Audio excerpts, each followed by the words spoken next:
안녕하세요. 전 의사 남편을 둔 평범한 여자입니다.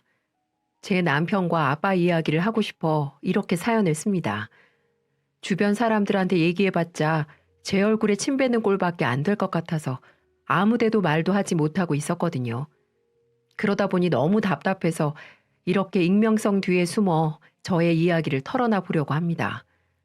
먼저 저희 남편은 산부인과 의사예요. 사실 산부인과는 메이저 병원에서도 기피과로 분류될 정도로 인기가 많지 않은 분야이다 보니 개원해서 먹고 사는 게 사실 쉽지만은 않습니다. 개원하는 것 자체부터 상당히 어려운 데다가 개원을 했다 하더라도 24시간 분만 대기 상태로 병원이 돌아가야 되고 조금이라도 문제가 생기면 바로 의료 소송으로 이어질 수 있다 보니 정말 쉬운 일이 아니더군요. 그래도 다행인지 불행인지 제 남편은 저희 아빠가 병원을 차려주셔서 비교적 젊은 나이에 원장 자리에도 앉아보고 워낙에 친절하다 보니 환자들의 만족도도 높은 편이었어요. 반면에 제 직업은 그냥 평범합니다. 회계사무소에서 일하는 평범한 사무직원입니다. 급여도 그냥 제 나이 또래 수준 정도고요. 그런 제가 의사 남자친구를 만나고 또 결혼까지 할 수 있었던 건 어쩌면 아빠의 재력 덕분일 수도 있습니다. 그 부분을 부정할 수는 없을 것 같아요. 저희 아빠는 사업을 하시던 분이었습니다. 과일 유통업을 하셨는데 사업 규모가 꽤 커서 저는 어렸을 때부터 부족함 없이 유복하게 자랐어요. 남편을 소개시켜 준 것도 아빠였어요. 아빠 회사 근처 단골 구두방 사장님의 아들인데 한번 만나보라고 하시더군요. 아버지들끼리 알고 계시는 사이라 그런지 저희 관계도 굉장히 빠르게 진척됐습니다. 3번 만나니까 벌써 집안에서 결혼 이야기가 오가기 시작했고 한 달쯤 만나니까 결혼 날짜를 잡아야 한다고 서두르시더군요. 그래도 싫지 않았던 건 제 남편의 성격 때문이었어요. 한없이 착한 사람이면서 동시에 강단 있는 사람이라 기고 아닌 걸 정확하게 구분하는 사람이었거든요. 한 번은 이런 일이 있었어요. 데이트를 하고 저를 집에 데려다 주는 길이었는데 일진으로 보이는 고등학생 무리가 어떤 키 작은 청년을 빙 둘러싸고 험악한 분위기를 연출하고 있더라고요. 저는 무서워서 그냥 모르는 척하고 지나가자고 하는데 남편은 그냥 지나치질 못했어요. 어이, 거기 학생들, 뭐 하는 거야? 뭐요? 아저씨는 그냥 가던 길 가세요. 거기 혼자 계신 분, 이리 와요. 집까지 같이 가줄게요. 아니, 왜 느닷없이 남의 일에 참견이시냐고요. 아저씨는 그냥 갈 길 가시라니까요. 그렇게 덩치 큰 한 학생의 주먹이 남편, 그러니까 당시에 제 남자친구 얼굴로 날아들어왔고 동시에 다른 학생들까지 그 사람에게 덤벼들더군요. 학생 때부터 운동을 오래 했어서 분명 반항할 수 있었을 텐데도 그 사람은 반항 한번 하지 못하고 그대로 학생들에게 맞고 있었어요. 그렇게 한참이 지나고 제 신고를 받은 경찰이 출동한 후에야 폭행은 멈추었죠. 그 일로 전치 5주의 부상을 입었음에도 자신의 분노는 접어둔 채 경찰서에 쪼르르 앉아있는 학생들에게 조목조목 뭘 잘못했는지 가르쳐주고 있더라고요. 그러니까 너희들 말은 저 학생이 소위 니들 셔틀이라는 거잖아. 아, 그렇다니까요. 우리 중에 담배 뚫을 수 있는 애는 쟤밖에 없어요. 제 얼굴 좀 봐요. 얼마나 사갔나. 흔한 어른들처럼 담배는 몸에 나쁘고 성장에 해롭고 이런 얘기나 할 줄 알았더니 의외의 얘기를 하더라고요. 당시에 그 사람은 대학병원에서 일을 하고 있었는데 자기 명함을 학생들에게 나눠주면서 이렇게 말하더군요. 그렇게 담배가 피고 싶으면 차라리 나를 찾아와. 내가 사줄게. 대신 니들 건강검진부터 받자. 나 같은 의사가 니들 나올 때 열심히 받아줬을 텐데 그 몸 그렇게 막 쓰면 되겠냐? 산모고 의사고 출산할 때 얼마나 고생하는지 니들 모르지? 그렇게 고생해서 받아줬는데 니들 몸을 막 쓰게 두면 내가 우리 선배님들 뵐 면목이 없어서 말이야. 건강검진 싹 받고 아무 이상 없다고 하면 담배 사줄게. 대신 그동안 성적표 갖고 와라. 1점이라도 떨어지는 날엔 담배 아웃이니까. 경찰도 잠시 놀라 그 사람을 말리려 하다가 말을 끝까지 듣고는 그저 피식 웃더군요. 학생들도 마찬가지였어요. 담배 피지 말라는 말보다 어쩌면 학생들의 정신을 번쩍 들게 하는 신박한 훈육이었을지도 모르겠습니다. 저는 그 모습을 보고 결혼을 결심했어요. 아닌 건 아니라고 할 수 있는 뚝심, 그리고 어려운 사람을 보면 몸을 날려 보호해 줄 수 있는 용기를 가진 정의로운 사람이라면 제 평생을 함께해도 좋다고 생각했으니까요. 저희가 결혼하기로 했다는 소식을 알린 뒤 저희보다 더 설레하고 좋아하셨던 분들은 바로 아버지들이었어요. 드디어 사돈을 맺게 됐다며 어찌나 좋아하시던지 아빠는 화끈한 상남자 스타일답게 저희 집이며 혼수까지 다 마련해 주셨어요. 저희가 가진 돈은 그저 필요할 때 쓰라며 10원 한 장도 못 쓰게 하셨죠. 덕분에 팔자에 없는 호화스러운 결혼식도 하고 좋은 집도 얻게 됐어요. 또 병원도 차려주셔서 저희는 그렇게 평생 행복할 줄만 알았습니다. 그런데 저희가 결혼하고 딱 3년이 지나고부터 상황이 달라졌어요. 바로 작년이었죠. 아빠 사업이 어렵다는 이야기는 들었는데 부도가 났었나 봅니다. 엄마 아빠 두 분 다 저한테는 쉬쉬하셔서 모르고 있다가 한참이 지난 후에야 엄마에게서 얘기를 듣고 알게 됐어요. 저기 희연아, 있잖아. 엄마 무슨 일이야? 아니 그게 네 아빠 말이다. 아휴, 아빠? 아빠가 왜? 아니 그냥 너한테 이런 말해서 미안한데 뭔데 그래 엄마? 네 아빠 사업이 최종 부도 처리됐어. 그래서 집 팔아서 빚 겨우 갚고 니네 집 근처에 작은 원룸으로 이사했어. 뭐? 아니 그걸 왜 지금 얘기해? 진작 말했어야지. 아유 뭐 좋은 일이라고 시집간 딸 속 시끄럽게 만드니.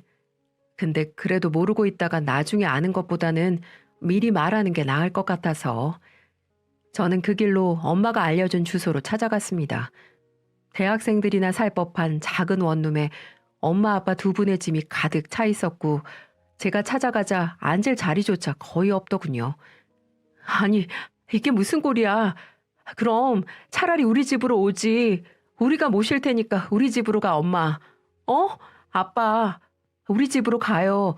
어차피 아빠가 마련해준 집이잖아. 아이씨 됐다. 이 나이 먹고 자식한테 짐 될 생각 추워도 없어. 아빠 왜 짐이라고 생각해? 내 부모인데. 에휴 장 사장 그 자식만 아니었으면 내 이 자식 잡히기만 해봐라. 아주 사지를 다 찢어버릴 테니까. 아빠는 잔뜩 화가 나셔서는 혼자 소주를 홀짝이시더라고요. 아빠의 성격이 화끈한 건 장점이었지만 너무 불같은 건 또 단점이었어요. 불같다는 표현을 넘어서 괴팍하다는 표현이 맞을 정도로 아빠는 거친 분이셨어요. 특히나 술을 마시면 더더욱 말이죠. 그래서 저는 그 자리에서 일단 술병부터 빼앗았습니다. 아빠, 술 마시고 또 엄마 괴롭히지 말고 술 그만 드세요. 뭐? 이 기집애 말하는 꼬락서니 봐라 아주. 내가 네 엄마 잡아먹냐? 괴롭히기는 개뿔. 말하는 싸가지하고는. 됐어. 너 네 집에 가서 박서방이나 잘 챙겨. 우리 일은 우리가 알아서 할 테니까. 그 길로 저는 집으로 돌아왔지만 영 마음이 놓이질 않았어요. 엄마 걱정도 됐고요. 그래도 며칠이 지나고 몇 주가 지나도록 엄마한테서 별다른 말이 없는 걸 보니 아빠가 새로 일을 찾으셨나 보다, 큰 일은 막으셨나 보다 하며 안심하고 있었죠. 그런데 그런 느낌 있잖아요. 분명 모든 게 잘 흘러가고 있는데 나 혼자만 뭔가 찝찝한 느낌. 그런 느낌이 계속 있었어요. 내가 예민한 건가, 왜 자꾸 그런 기분이 들지 했는데 1년이 채 지나지 않아 그 느낌의 원인을 알게 됐습니다. 제 본능이자 여자의 촉이었달까요? 그렇게 착하디 착하던 남편이 어느 날 술을 잔뜩 먹고 들어와서는 저를 붙잡고 울더라고요. 저는 무슨 큰일이라도 난 줄 알고 깜짝 놀랐는데 남편 입에서 나온 말들은 정말 예상하지도 못한 충격적인 것들이었습니다. 여보, 나 이제 더는 못 참겠어. 내가 당신 정말 사랑하는데, 그래서 진짜 참고 싶었는데 도저히 못 참겠어. 그게 무슨 말이야? 무슨 일인데? 말을 좀 해봐. 어? 난 그냥 장인어른한테 병원 돌려드릴래. 진짜 차라리 어디 가서 페이닥터 하는 게 낫겠어. 이 넓은 세상에 내가 일할 병원 한 군데가 없겠어? 나 진짜 그만하고 싶어. 무슨 일인데 그래? 아빠가 왜? 아빠랑 무슨 일이 있었던 건데? 남편 말은 이랬습니다. 남편은 아빠의 사업이 부도난 직후에 그 사실을 알았다고 해요. 시아버님이 알려주셨기 때문이기도 했지만 아빠가 직접 찾아와서 말했다더군요. 그러면서 아주 당당하게 돈을 요구하셨다고 해요. 자네, 내가 해준 병원에서 잘 먹고 잘 사니까 좋아?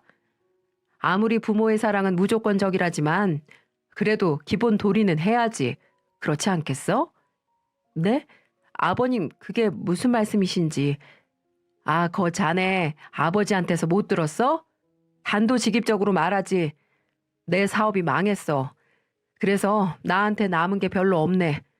그나마 이 병원은 자네 이름으로 해뒀으니까 빚쟁이들이 안 건들 거고, 그렇게 보면 내가 성견지명이 있었던 것 같아. 참 다행이지 않나?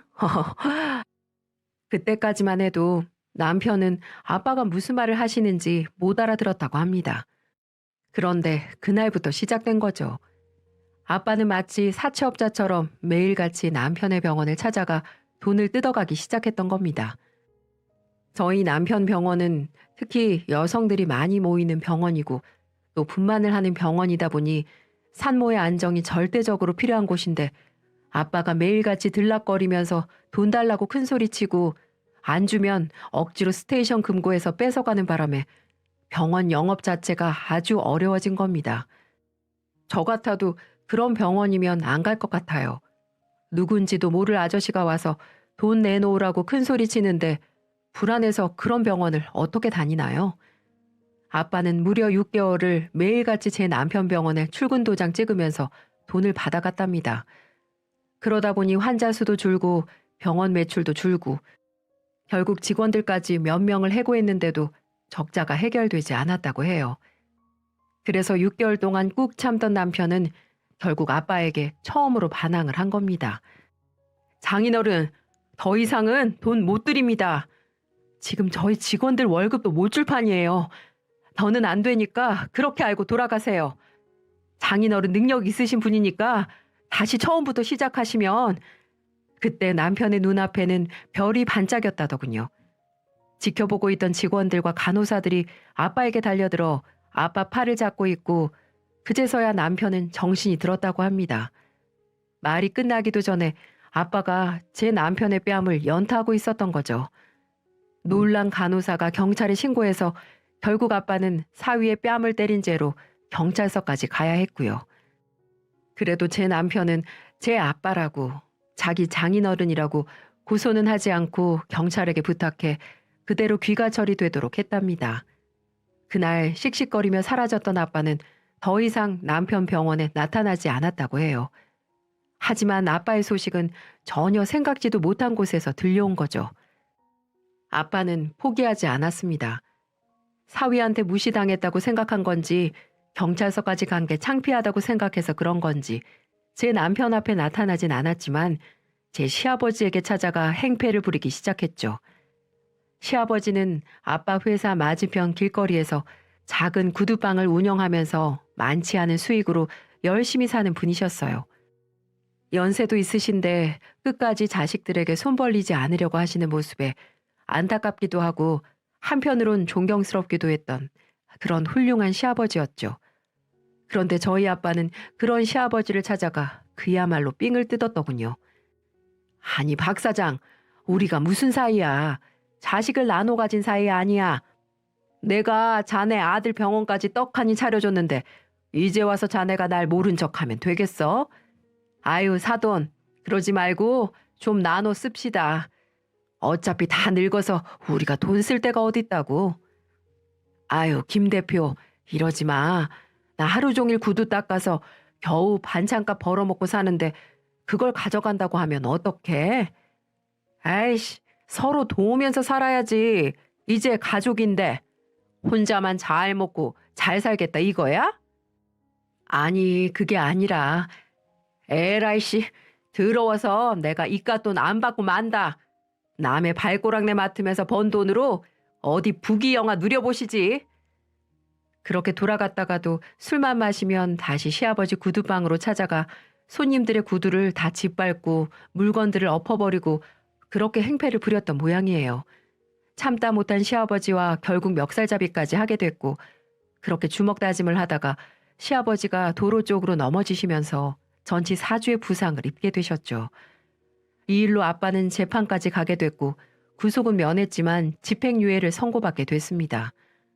정말 웃긴 게 이 상황이 될 때까지도 아무도 저한테 말 한마디 하지 않았다는 겁니다. 그리고 집행유예를 선고받은 직후 시어머니를 찾아가 돈 내놓으라고 협박하고 행패 부릴 때까지도 저는 그저 아빠가 새 일자리를 찾았겠지, 다시 잘 살고 계시겠지, 이렇게 생각만 하고 있었던 거죠. 남편은 시어머니까지 저희 아빠 때문에 무슨 일을 당하실까봐 결국 참지 못하고 저한테 모든 걸 털어놓은 거였습니다. 저는 듣자마자 정말 분노가 머리 끝까지 차올라서 당장 아빠를 찾아가려고 했어요. 욕을 하든 집안을 뒤집든 뭐라도 해야겠다 싶었거든요. 괴팍한 성격 때문에 평생 술만 마시면 엄마 괴롭게 했던 것도 모자라 이제 제 남편, 제 시부모님한테까지도 그렇게 경우 없이 굴었다니 정말 참을 수가 없었죠. 하지만 남편이 말렸습니다. 여보, 가서 뭘 어쩌려고 그래. 그런다고 달라질 수 있는 것도 없잖아. 자식이 넘지 말아야 할 선이라는 게 있어. 그건 넘지 말자 우리. 선? 선은 아빠가 먼저 넘었어. 어디 남의 귀한 남편한테 손찌검을 아버님 어머님을 찾아가서 행패야 행패가. 나도 장인어른이 정말 미워. 싫어. 증오스러워. 나는 그렇다 쳐도 우리 아버지까지 폭행해서 그 지경을 만든 건 정말 용서가 안 돼. 근데 그렇다고 해서 당신한테 가족을 버리라고 강요할 순 없잖아. 그러니까 이렇게 하자. 병원 다시 돌려드리고 난 2번 다시 장인어른 안 보고 살 거야.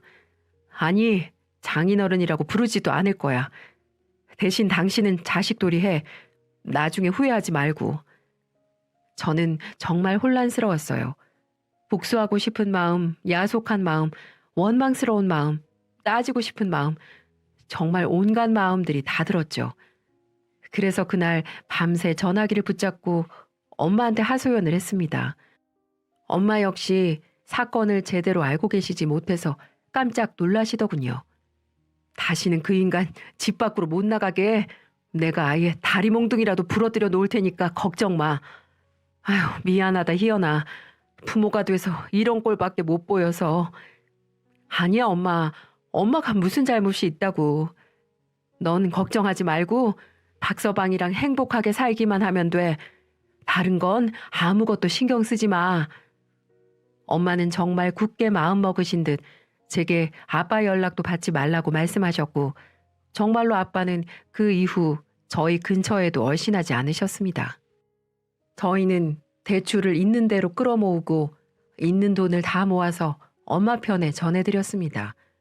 병원 개원할 때 들어간 돈 다시 돌려드리니 다시는 병원 인질로 삼아 돈 요구하지 말라는 말을 꼭 전해달라고 하면서 말이죠. 그날 이후 저와 남편은 정말 하루를 1시간처럼 바쁘게 살았어요. 무일푼으로 다시 시작해야 했고 병원 이미지부터 쇄신하느라 밤낮 없이 일에만 매달렸죠. 그렇게 몇 달이 지난 어느 날 겨우 잠든 새벽에 휴대폰 벨소리가 울렸습니다. 바로 엄마였어요. 엄마, 이 시간에 무슨 일이야? 아유, 희연아, 네 아버지가? 아빠가 또 왜? 또 무슨 사고 쳤어? 저는 그 자리에서 벌떡 일어났습니다. 그리고 엄마를 통해 들은 이야기는 예상 밖의 이야기였어요. 네 아빠가 죽었단다. 나도 경찰 연락받고 지금 병원으로 가는 길인데 너도 좀 와야 될 것 같아서 전화했어. 내가 심장이 벌렁거려서 도저히 혼자는 못 있겠어서 그래. 네 아빠 본다 생각하지 말고 엄마 본다고 생각하고 한 번만 와주면 안 되겠니? 당연히 가야지 무슨 말이야. 지금 바로 갈게. 저는 곧바로 일어나 옷을 갈아입었습니다. 무슨 일이냐고 묻는 남편에게는 아빠가 돌아가셨대. 엄마한테 다녀올게. 라는 짧은 말만 남긴 뒤 병원으로 향했죠. 아빠는 응급실도 아닌 영안실에 있더군요. 아주 차갑게 식은 채 말이죠. 경찰의 입을 통해 들은 아빠의 말로는 정말 기가 막혔습니다. 음주 측정 시 면허 취소 수준의 혈중 알코올 농도가 검출됐습니다. 그런데요? 그런데 왜 저렇게 되신 거예요? 그래서 내리시라고 말씀드렸는데 갑자기 도주하시다가 가로수에 충돌하셨습니다. 죄송합니다. 참 험하고 기막힌 마지막이었습니다. 아빠의 성격만큼이나 괴팍한 마지막 순간이었죠. 죄송하다는 경찰에게 저는 괜찮다는 말을 남기고 엄마와 함께 돌아섰습니다. 그리고 그 길로 곧장 장례식을 준비했어요. 처음 겪는 일이라 많이 어렵고 혼란스러웠는데 다행히 엄마 친구분이 장례 지도사로 일하고 계셔서 많은 부분을 도와주셨어요. 장례식장은 어떻게 잡아야 하는지, 손님들은 어떻게 맞아야 하는지 하나부터 열까지 다 알려주셨죠. 그리고 그 자리에 제 남편은 나타나지 않았습니다. 남편 대신 남편의 이름이 떡하니 박힌 3단 화환이 왔을 뿐이죠. 조화 말고 결혼식장 앞에 서 있는 그 화환 말이에요. 꽃 배달을 하시는 분도 그런 경험은 처음인지 어리둥절해하면서 화환을 들고 오시더군요. 사람들의 시선이 집중된 건 말할 필요도 없었고요. 손님들께 인사드리다가 그 화환을 본 저는 웃음을 풋 하고 터뜨렸습니다. 실성해서도 기가 막혀서도 아니고 그냥 그 분위기에 너무 딱 맞는다는 생각이 들었거든요. 화환 리본에는 이렇게 적혀 있었어요.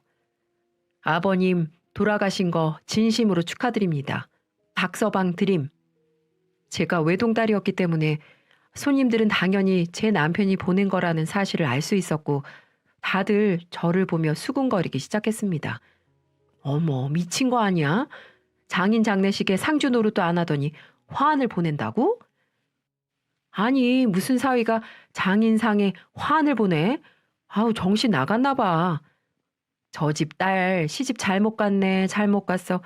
아유, 죽은 사람만 불쌍하지. 아무것도 모르는 사람들은 저와 제 남편을 욕했지만 정작 엄마와 저는 그저 그 화환을 보고 웃음만 났습니다. 그제서야 실감이 났거든요. 그 괴팍한 아빠가 죽었다는 게. 그리고 그제서야 생각이 났죠. 자기 몸 하나는 금쪽같이 생각하던 그분이 얼마나 많은 보험을 들어놨는지. 그러고 나니 정말 남편 말대로 아빠의 죽음은 축하받을 일이더군요. 저희 입장에서는 말이죠. 조문객들이 깜짝 놀라 물어볼 때마다 저는 이렇게 답했어요. 아, 저거요? 아무래도 조화보다는 화환이 어울리지 않나요? 아빠가 그동안 어떻게 살았는지 알면 제 남편 욕은 못 하실 거예요. 그냥 그런 사정이 있구나 하고 넘어가 주세요. 설명은 나중에 할게요. 그리고 아빠를 화장하는 그 순간에도 그 화환은 잘 보이는 곳에 있었습니다. 제가 특별히 부탁을 했었거든요. 아빠가 마지막 가는 순간까지 그 화환을 잘 볼 수 있게 해달라고. 화환을 옮겨주시던 손님들은 다소 황당해 하셨지만 그게 저희가 아빠에게 할 수 있는 최고의 복수였어요. 당신의 죽음이 이런 취급을 받고 있다고, 당신이 사라져서 우리는 행복하다고 보란 듯이 보여주는 게 말이죠. 엄마도 잠시는 힘들어 하셨지만 금방 털고 일어나셨습니다. 그리고 아빠 사망보험금 5억 원으로 다시 번듯한 집에 이사도 가시고 작은 카페를 열어 지금은 카페 사장님으로 일하고 계십니다. 네 아빠처럼 자식 등골 빼먹을 생각하면서 살기 싫어. 내가 할 수 있는 한은 직접 벌어서 살 거니까 너도 그렇게 알고 반대하지 마. 엄마의 그 한마디에 저는 창업을 반대할 수 없었어요. 카페가 마침 저희 남편 병원 근처라 환자들한테 음료 쿠폰을 주기도 하고 직원들한테 커피도 사주고 해서 서로 상부상조하며 카페와 병원 두 곳 다 잘 운영되고 있습니다. 저는 요즘 임신을 준비하면서 회사는 그만두고 대신 낮 시간에 엄마 카페에서 일손을 돕고 있어요. 아빠가 살아계실 때보다 엄마는 훨씬 더 마음도 편안해지시고 안색도 좋아지셨어요.